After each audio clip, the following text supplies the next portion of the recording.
Hi everyone, I am Dr. Lakshmi Shobhavat. I am a consultant pediatrician and a pediatric intensivist. I am associated with Surya Chembur as well as I am working with Vadia Children's Hospital.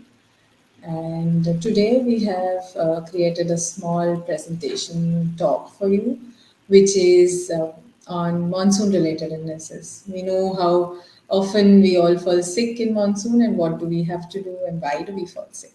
So here comes our first slide. Are you able to see it? Okay. So, so this is how we want. We've waited for the monsoon and gone through the hot summer, and this is what we want: garam chai and maybe some bhajia. This is what we are getting in Mumbai. I'm sure all of you went through this last 2 days. And this leads to us falling sick, having headaches, having viral fevers, and cursing ourselves for that little rain that fell on us. Why do we fall more sick in the monsoon? Okay, so this is a map. ये हमारा India का map है and यहाँ पे हम देख रहे हैं कि कितनी बारिश है, बारिश के साथ ह्यूमिडिटी है।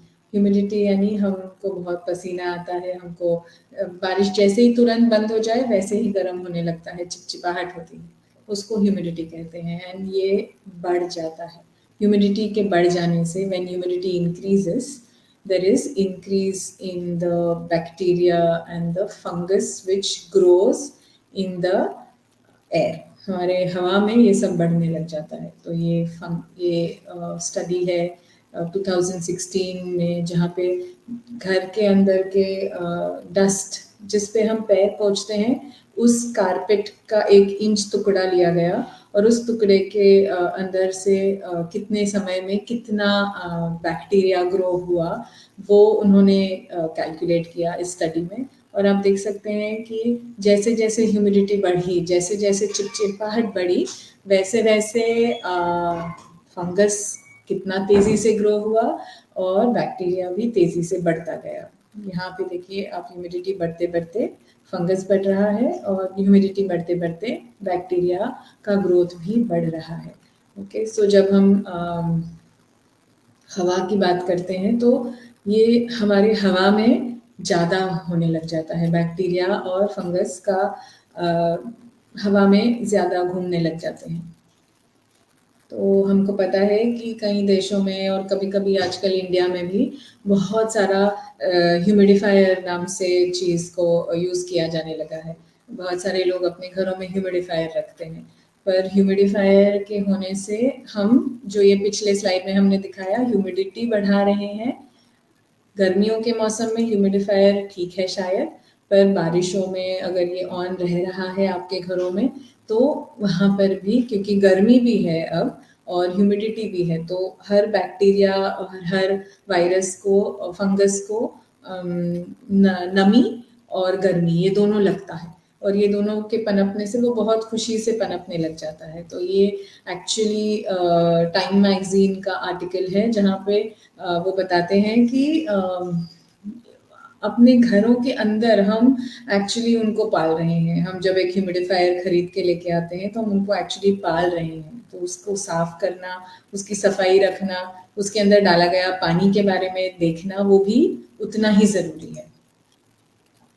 फिर जब हमारे बम्बई में पानी भर जाता है और रास्तों से पानी सब जगह फैलने लग जाता है, कईयों के घरों में पानी आ जाता है, तो उस समय क्या हो रहा है? तो ये फ्लड लेवल है, this is the flood level and the water level. ये नीचे का जो हिस्सा है ये हमारा under water, underground water level water है, जहाँ से हम पानी निकालते हैं और पानी इसको क्लीन करके इसको पीने के यूज में लाते हैं। तो the flood water which is now mixed with all the organisms, मिट्टी में होने वाले organisms मिल जाते हैं and then it goes into our underwater levels, and once it reaches the underwater there is this water is now going to go into your houses. So if you are not going to clean it, or you're going to not filter it and then sterilize and boil it, then if you drink this water, you will have more monsoon related illnesses. So यहाँ से हमको पुराने ज़माने में बहुत ज़्यादा cholera होता था, अब कॉलेरा का मात्रा थोड़ा कम है, पर बैक्टीरियल इन्फेक्शंस, एंटेरिक फीवर यानी जो कॉमनली हम टाइफॉइड बोलते हैं, वो लूज मोशंस हो जाना, घर के ही, कहीं हम बाहर नहीं, जब डॉक्टर पूछते हैं ना कि आपने कहीं बाहर का खाना खाया था, कहीं बाहर गए थे, तो हम कई बार मना करते हैं, नहीं हम बारिशों में कहीं बाहर का खाना नहीं खाते, बट बाहर का खाना खाना ज़रूरी नहीं है। घर के अंदर आता हुआ पानी, किसी अब अपने बहन के घर चले गए थे और वहाँ पर आपने पानी पी लिया और वो पानी से भी हमको लूज मोशंस हो रहे हैं, तो ये वाला चीज़ भी बहुत देखने में मिलता है इस समय। तो यहाँ आपको इस चीज़ का भी ध्यान रखना है। पानी उबाल के पिएँ तो सबसे अच्छा है। उबालने का तरीका ये है कि आप उस पानी को एटलीस्ट 10 से 15 मिनट खौलने दें, तो पकाना होता है, पानी को पका के फिर पिएँ, ठंडा करके। अब लेप्टोस्पाइरोसिस, जब ट्रेन बंद हो जाती है और हम पानी में चल के अपने ऑफिसेज जाते हैं या स्कूल जाते हैं कुछ बच्चे, तब जो हमारे शरीर के अंदर, हमारे पैरों के बीच में से ये कीड़ा, ऐसा जो यहाँ पे दिख रहा है, ये वाला कीड़ा हमारे पैरों से अंदर घुस जाता है, हमारे हाथों से। कभी-कभी अगर हम क्योंकि हम देखते हैं ना ट्रेन्स की पटरियों पे कितने चूहे दौड़ते हैं, तो ऑब्वियसली चूहे रहते हैं उस जगह पर, तो वो सुसु भी करते हैं और उनके यूरिन में ये कीटाणु पाया जाता है, और लेप्टोस्पाइरा वाला, और वो हमारे शरीर के अंदर तुरंत ही घुस जाता है। एक बार अंदर घुस जाए हमारे शरीर में, तो कुछ 1 दिन, 1.5 दिन के बाद पेशेंट को या बच्चे को बुखार आने लगता है, साथ में बहुत तेज़ सर दर्द होता है, और कमर तोड़ बुखार जैसा, हर जगह दर्द बहुत तेज़ी से, पैरों में, सर में, कमर में बहुत दर्द होता है। ये चीज़ अगर बढ़ने लगे तो लिवर में बढ़ जा सकता है। लिवर के साथ हमको पीलिया नज़र आता है, डॉक्टर्स को देखने में पीलिया जैसे साइंस मिलते हैं। इसके लिए इलाज है और सिंपल सी दवा है, पर इसको पकड़ना ज़रूरी है, तो इसके लिए आपको डॉक्टर के पास जाके ब्लड टेस्ट करवा के ही डायग्नोसिस होता है।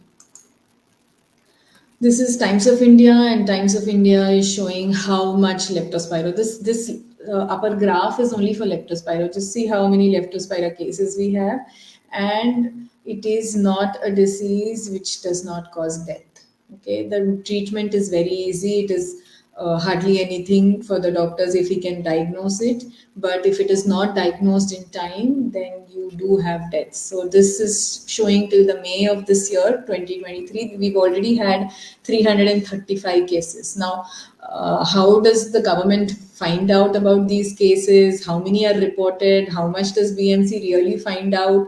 It's not like COVID. You remember when COVID was there, everybody was mandatorily reported. Okay, so I'm not sure how many cases are getting reported, that we just have 335. I'm sure the numbers are much, much more. It's up to the BMC to find out how many numbers. The other diseases, जो बाकी बीमारियां होती हैं, जो इन बुखारों, I mean इन बारिशों के महीनों में आती हैं, उसमें मलेरिया, डेंगी और गैस्ट्रो यानी जो जुलाब मैंने बताया थोड़ी देर पहले, वो गैस्ट्रो बच्चों के लिए बहुत डेंजरस हो सकता है, क्योंकि उनका शरीर में पानी की मात्रा बड़ों से काफ़ी कम होती है, और 1-2 उल्टी एंड साथ में 5-6 जुलाब अगर हो जाए, तो बच्चे के शरीर का पानी बहुत जल्दी कम हो सकता है।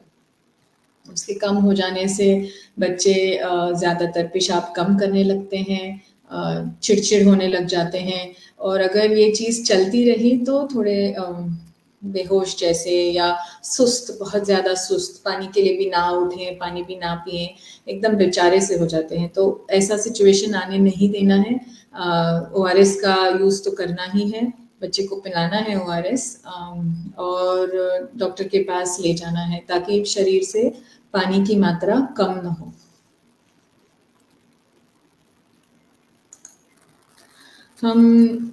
Okay, this is a slide which has animation, although pictures are not seen. So, एक मिनट, यहाँ पे एक पिक्चर है कि मच्छर कहाँ पे कैसे दिखते हैं, कहाँ छुपते हैं। ओके, तो हमको पता है कि मच्छरों को पनपने के लिए पानी की ज़रूरत होती है, इसीलिए मानसून में मच्छर बढ़ता है और मच्छर बढ़ने से डेंगू और मलेरिया बढ़ता है। ठीक है, तो मच्छर को नहीं बढ़ने देने के लिए हमको पानी की जगह घर में अगर गुलदस्ते या वाज रहते हैं, if we have vases at home which we have to no, you have to get rid of the water, and that if you have pots at home, then get rid of the the plates that you keep under your pots. Okay, so these are the things. And this slide here which also spoke about how much, what are the symptoms of dengue में क्या होता है। dengue में बुखार आता है, बुखार के साथ पेट में दर्द होना, चक्कर आना, इधर भी सर दुखना और कमर दर्द होना हो सकता है। किसी किसी बच्चों में लाल लाल दाने आ जाना, हाथों पे और पैरों पे लाल दाने आना। एंड जब ये थोड़ा ज़्यादा हो जाए तो ब्लड प्रेशर कम हो जाना, खून बह जाना या नाक से या संडास के रास्ते से खून बह जाना, ये पॉसिबल है। ओके, तो इनके लिए हमको देखना पड़ता है और हम मच्छर को नहीं आने देने के लिए डेंगू को ब्लॉक करते हैं। हम जो ये मिट्टी घरों के गमलों में है उसको ब्रेक करते हैं ताकि वो ढीली ढीली हो जाए और ऊपर पानी की सतह नहीं रहे। नीचे ये जो प्लांटर के प्लेट्स हैं इनको खाली करेंगे, जो खाली बकेट्स हैं घर में उनको उल्टा रखेंगे, घरों के गुलदस्तों के पानी चेंज करेंगे, and keep this roof gutter, जिनके घरों के इधर गटर्स जैसे होते हैं उनको खाली रखना है और उसके अंदर इंसेक्टिसाइड डालना है ताकि ये मच्छर पनपे नहीं। मच्छर कम पनपेंगे तो हमको कम बीमारी होगी। ओके, तो ये है, this is WHO telling us about severe dengue. So dengue का जो डेंजर है वो मेनली बुखार के कम होते होते आता है, जिसके लिए आपको देखना है कि बच्चे का बुखार पहले 2 दिन 3 दिन बहुत तेज था लेकिन फिर कम होने लगा और अचानक कम होते होते बच्चा ठीक नहीं हो रहा है। इट्स नॉट लाइक बच्चा खेलने लग गया, कूदने लग गया, स्कूल जाने लग गया, वैसा नहीं हो रहा है। बच्चे को अभी भी शिकायतें हैं, जैसे उसके पेट में अभी भी दर्द चल रहा है, अभी तक उल्टियाँ हो रही हैं, सांस लेने में दिक्कत हो रही है। तो ये वाला स्टेज सीवियर डेंगू की तरफ ले जाता है जहाँ पर हॉस्पिटलाइजेशन बहुत ज़रूरी है और उनके जान को खतरा हो सकता है। तो इस चीज़ का ध्यान ज़्यादा ज़रूरी है डेंगू के टाइम में। दिस इज़ अ स्टडी, ये हमने किया एक स्टडी जिसमें हम देख रहे थे कि हम जानते हैं ना डेंगू होता है तो प्लेटलेट्स कम हो जाते हैं और हमारे फल वाला भैया सब कीवी और ड्रैगन फ्रूट वो सब ज़्यादा बेचने लग जाता है। एनीवे, तो वो उसके अलावा, ये सब खाने के अलावा हम ये भी जानते हैं कि प्लेटलेट्स को नॉर्मली ऊपर आना होता है। तो ये हमारे हॉस्पिटल में हमने किया हुआ एक स्टडी है जहाँ पर हमने बच्चे देखिए 45 बच्चों का स्टडी किया था, जहाँ पर सारे उम्र के बच्चे थे, 3 साल से छोटे बच्चे से 12 साल तक के बच्चे, हर उम्र के बच्चे थे। और उनका प्लेटलेट किस समय बढ़ेगा इस चीज़ का हम किसी तरीके से पहले पता कर सकें क्या, इस चीज़ का हमने एक स्टडी किया था। इसमें आप देखें कि हर बच्चे को बुखार था, ऑलमोस्ट 90% बच्चे को बुखार था। कईयों के प्लेटलेट्स वो सब नॉर्मली ना 1 लाख से 2 लाख के ऊपर के प्लेटलेट, 1 1.5 लाख से 3 लाख नॉर्मल प्लेटलेट होता है हमारे शरीर में। तो अगर हमारा प्लेटलेट काउंट यहाँ पे ज़्यादातर बच्चे 80% बच्चों का 50,000 के नीचे था जब वो हमारे पास एडमिट थे। ये कुछ 3 साल पुराना स्टडी है जो हमने हमारे हॉस्पिटल में किया था। एंड इसमें आप देखें कि उसमें 60% बच्चों को रैश था, 40% को उल्टी थी एंड चीनी की, एंड सभी एक्चुअली यहाँ पे अगर आपको दिख रहा है तो 100% सभी के पेशाब में कमी हुई थी। हर बच्चे ने कम पेशाब करना चालू कर दिया था क्योंकि बॉडी में डेंगू का बुखार की वजह से बॉडी में प्लाज्मा लीक होने लग गया था उनके। प्लाज्मा लीक यानी शरीर के नसों में खून बहते बहते वो थोड़ा थोड़ा अपने शरीर में, जहाँ हाथ है, पैर है, आंखों के यहाँ आसपास फैलने लग जाता है। आप ये भी नोट देखेंगे कि इनमें से कितने थे जो आईसीयू गए। अराउंड आई थिंक 4 बच्चे थे जिनको आईसीयू की 5 बच्चे थे जिनको आईसीयू की ज़रूरत पड़ी, पर कई बच्चे थे उन्हीं को सांसों में सांस लेने में दिक्कत थी। और अब देख सकते हैं कि हमने कितने लोगों को प्लेटलेट चढ़ाया, तो हमने किसी को भी प्लेटलेट नहीं चढ़ाया। तो प्लेटलेट चढ़ाना ये सिर्फ ब्लीडिंग जब होता है तब चढ़ाना होता है। इन सीजन में प्लेटलेट की कमी होने लग जाती है, ब्लड बैंक्स में प्लेटलेट नहीं मिलता है क्योंकि अंधाधुनी तरीके से प्लेटलेट, जब थोड़ा प्लेटलेट कम हो जाए तो प्लेटलेट चढ़ाने लग जाते हैं। वैसा नहीं करना है। अगर ब्लीडिंग हो रही है जो आपके डॉक्टर चेक करेंगे और फिर ही प्लेटलेट चढ़ाना अच्छी बात है। आपको ब्लड डोनेट करना पड़ेगा अगर प्लेटलेट की कमी नहीं होनी है, तो वो भी एक सोशल मैसेज है। Please donate blood when ever you can on your birthdays में भी। Okay, comes to this study where कितने कितने सारे बच्चों को सर्दी, खांसी, बुखार, अभी अभी स्कूल स्टार्ट होता है एंड सारे बच्चे बीमार हो जाते हैं, फिर स्कूल की छुट्टियां ही चालू हो जाती हैं।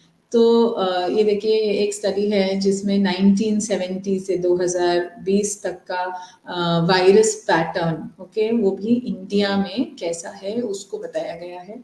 मैंने सारा स्टडी नहीं बताया है, लेकिन आप देखें कि वर्ल्ड में, पूरे वर्ल्ड में और इंडिया में ऑलमोस्ट वायरस का पैटर्न सेम है। ये जो ब्लू कलर का इधर ग्राफ दिख रहा है वो आरएसवी वायरस है, जिसका नाम रेस्पिरेटरी सिंसेशियल वायरस है।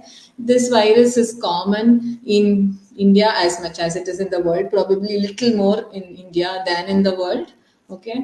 एंड एक और वायरस है ये राइनो वायरस, वो भी अपनी तेजी से पकड़ रहा है, वो भी मैदान में फैलने वाला है, वो भी काफी बच्चों को तकलीफ देता है। आरएसवी वायरस स्पेशली छोटे बच्चे जो प्रीमेच्योर होते हैं, जो अभी अभी हाल ही में आईसीयू से बाहर निकले होते हैं, उनको ज़्यादा तकलीफ दे सकता है। तो उनको कई बार वापस सांस लेने में दिक्कत हो सकती है और उनको आईसीयू में रखना, ऑक्सीजन देना, इनकी ज़रूरत पड़ सकती है। इन सब के लिए ज़्यादातर वायरसेस के लिए ट्रीटमेंट नहीं है। इनके लिए स्पेशल दवाइयाँ कुछ कुछ ही हैं। जैसे कोविड के समय कुछ ज़्यादा दवाइयाँ नहीं थी, बट कुछ दवाइयाँ हैं जो हम स्पेशल सिचुएशंस में, जहाँ बच्चे की इम्यूनिटी में प्रॉब्लम हो, जहाँ पेशेंट को कोई कैंसर हो और उनको ये वाली बीमारियाँ, ये वाली वायरस हो, तो हम कुछ दवाइयों के बारे में सोच सकते हैं और उनको यूज़ किया जा सकता है। तो इनसे बचने का क्या तरीका है? अगर वायरसेस इसी तरह हैं और वायरसेस को हम कुछ नहीं ट्रीट करने वाले और किसी तरीके से ट्रीट नहीं करने वाले, तो हम क्यों एडमिट करते हैं बच्चों को? हम इसलिए एडमिट करते हैं क्योंकि उनको निमोनिया होता है, उनकी सांसों में तकलीफ होती है और उनको ऑक्सीजन की ज़रूरत होती है। ओके, तो ऑक्सीजन देना तो घर में नहीं दिया जा सकता है, इसीलिए कई बार बच्चे एडमिट होते हैं और डॉक्टर की निगरानी में रहना सेफ है। अगेन सॉरी, बट ये स्लाइड में ऐसे एक एक करके नहीं आ रहा है। ये एक और स्टडी था, ये हमारे आईसीयू का स्टडी था, जहाँ पर हम देख रहे हैं कि I can't show you that, fine, किस महीनों में रेस्पिरेटरी इन्फेक्शंस बढ़े हैं। तो आप देख सकते हैं ये जुलाई अक्टूबर 21 रेस्पिरेटरी इन्फेक्शंस बढ़ गए हैं, और सिमिलरली 22 वाला भी ग्राफ ऐसा ही दिखता है ऑलमोस्ट, एंड ऐसे ही रेस्पिरेटरी इन्फेक्शंस बढ़ गए हैं और रेस्पिरेटरी एडमिशंस आईसीयू में बढ़ जाते हैं, क्योंकि सांसों की तकलीफें इतने लोगों को होने लगती है और उसी वजह से छोटे बच्चों में, स्पेशली 1 साल से नीचे वालों को कई बार हॉस्पिटल की ज़रूरत पड़ती है, आईसीयूज की ज़रूरत पड़ती है। ये स्टडी आईसीयू का ही है। हाँ? और यहाँ पे आप देखें कि हमने रेस्पिरेटरी वालों के कितने लोगों के वायरल टेस्टिंग करे। हम हर बच्चे का वायरल टेस्टिंग नहीं करते हैं, हम कुछ बच्चों का जहाँ ज़्यादा सीरियस हो वहाँ पे करते हैं। और ये वही वायरसेस के नाम दिख रहे हैं जो शुरुआत में, जो वो पहले वाले गोल गोल वाले उसमें दिखाया मैंने ग्राफ में। So this is RSV, adeno, H1N1, influenza A, influenza B। Okay, so ये सब आपने सुना होगा। इन सब के, इन्फ्लुएंजा के तो एपिडेमिक होते हैं। हाँ, हर 10 साल एक एपिडेमिक आता है इन्फ्लुएंजा का। इस समय भी इन्फ्लुएंजा भी चल रहा है हवा में, काफी हद तक चल रहा है। दूसरी चीज जो होती है वो ये है कि एक बार एक वायरस पकड़े तो उसके पीछे बैक्टीरिया भी घुसने लग जाता है। एक बार वायरस उसके थोड़ा सा रेडनेस करे, तो उसके पीछे से जाके बैक्टीरिया जो इस समय मॉनसून में हवा में वो भी पनप रहा है, तो वो भी अपने घर बनाने के लिए इतने सारे बैक्टीरिया भी घूमने लग जाता है। स्टैफ करके बैक्टीरिया काफी कॉमन है, हवा में बहुत घूमता है, मिट्टी में, हवा में कई बार घूमता है। तो इन सब का प्रिवेंशन क्या है? वही जो हम कोविड में करते थे। हम मास्क पहनते थे, हम अच्छे से ऐसे करके खांसते थे, और हम हाथ बार बार धोते हैं। अब देखेंगे डॉक्टर भी बार बार अपना हाथ धोते हैं, सैनिटाइजर लगाते हैं, बिटवीन पेशेंट्स भी ऐसा करते हैं, क्योंकि वो अपने को भी सेफ रखना चाहते हैं, ताकि वो आपकी ध्यान रख सके, और वो दूसरे बच्चों को भी सेफ रखना चाहते हैं। ओके, तो हवा का फ्लो रहना चाहिए घर में, ऐसे एकदम पैक करके बस हवा नहीं चले तो भी वायरसेस और बैक्टीरिया एक ही तरफ जमा रहते हैं। ओके, सो ये वही कोविड वाला ही स्लाइड है। अगर आप बीमार हैं, अगर बच्चा बीमार है, तो उसको घर में रखिए, उसे स्कूल नहीं भेजिए। ओके, एंड अपने हाथ बार बार वॉश करिए। वैक्सीनेशन, कोविड वैक्सीनेशन तो सारे बच्चों के लिए नहीं है, बट अभी तो इन्फ्लुएंजा वैक्सीन है, so we can do influenza vaccine every year. Some children do get vaccinated, especially अगर बच्चे को हार्ट डिसीज है या लंग डिसीज है, या जैसे मैंने बताया प्रीमेच्योर बेबी है, तो इन्फ्लुएंजा वैक्सीन करने से डेफिनेट हेल्प होगा और बच्चे की सेहत में फायदा होगा। These are the things, and if you have any questions, we are okay to take them. Okay, I'll have to read these. Okay, so Mr. Nagendra Sharma, I think you want me to answer. Symptoms of dengue disease are fever, which begins with fever, and the fever can be associated with headache, lot of leg pain, limb pain, पैरों में दर्द होना, and उसी के साथ जब हम CBC करते हैं तो धीमे धीमे प्लेटलेट्स कम होना, जिन मैंने प्लाज्मा लीक समझाया, वो चीज़ हम सीबीसी वाले रिपोर्ट में से समझने की कोशिश करते हैं। तो शुरुआत में डेंगू फीवर कोई भी दूसरे फीवर से अलग नहीं दिखता है, एक ही जैसा दिखता है, तो उसको टेस्ट के बाद ही पता कर सकते हैं कि इसमें डेंगू है।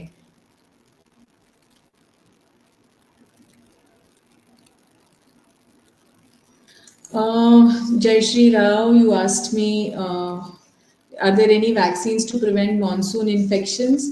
So monsoon infections like the viruses, influenza, which we just now spoke about, that we will obviously can be prevented with taking regular influenza vaccines, annual influenza vaccines. Annual influenza vaccines are best taken in the month of April and May, because that's when the new stock is created and is circulated in the market. Ms. Vinita Nair, I am not able to address this question at this point because it is not dealing with the present topic. How do you develop body immunity in monsoon season? Okay, so that's a good question. अपनी शरीर का ध्यान रखना उतना ही ज़रूरी है जितना आपके पढ़ाई और आपके ऑफिस के कामों का, तो उसलिए आप मैंने बताया एक बॉइल्ड वाटर या स्वच्छ पानी पिएंगे। कई many people will stop eating outside food. बाहर का खाना नहीं खाएंगे, घर का पका हुआ भले दाल चावल खाएंगे, लेकिन गर्म खाना खाने से आपकी सेहत में फायदा रहेगा। तो ये रहा खाना और पीना, और फिर थोड़ा घूमना जो है वो अगर धूप में थोड़ा निकल सकें या धूप अपने शरीर पे ले सकें तो आपके विटामिन डी लेवल्स अच्छे रहेंगे, उससे भी आपके शरीर को फायदा रहेगा। Riddhi is asking if there are any kinds of monsoon illnesses fatal. Yes, monsoon illnesses are fatal. Fatal का मतलब क्या वो जानलेवा बन सकते हैं? हाँ, डेंगू का बुखार शुरुआत में जो सिर्फ बुखार जैसा रहता है, अगर वो प्लेटलेट्स कम हो जाने से, अगर लिवर को अफेक्ट करने से, किडनी को फेल करने के, वो सब की कैपेसिटी इनमें रहती है, और yes, it can become fatal. These children need ICU. इसीलिए डेंगू का बुखार में जब प्लेटलेट रैपिडली नीचे आता है, जैसे आज के दिन में प्लेटलेट 80,000 है, कल के सीबीसी, हर दिन सीबीसी करना ही है हाँ। तो सीबीसी करते करते अगर हम देख रहे हैं कि प्लेटलेट रैपिडली नीचे आ रहा है, तो हम एडमिट करते हैं ताकि हम दूसरे ऑर्गन्स की तरफ भी ध्यान दे सकें, सांस की तरफ ध्यान दे सकें, बीपी की तरफ ध्यान दे सकें। I think I have answered all the questions. So have a safe monsoon, everyone.